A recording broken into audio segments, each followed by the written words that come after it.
Highs in the mid-50s. North winds 5 to 10 miles an hour. Friday night, partly cloudy. Lows in the mid-30s. Northeast winds up to 10 miles.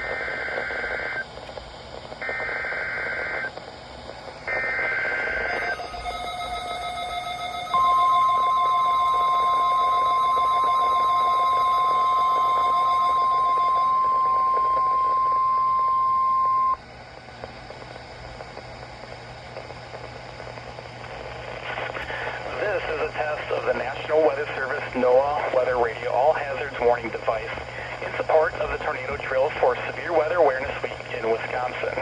During potentially dangerous weather situations, specially built receivers are automatically activated to warn of the impending hazard. Tests of these receivers are normally conducted by the National Weather Service every Wednesday around noon. When there is the threat of or existing severe weather in the area on Wednesday, the tests are postponed until the next available good weather day. The warning alarm transmitted over this and other NOAA radio stations in southern Wisconsin will normally be activated for watches, warnings, and other life-threatening emergency messages for transmitters across Wisconsin. This is only a test. There is no severe weather threat currently across Wisconsin. This concludes our test.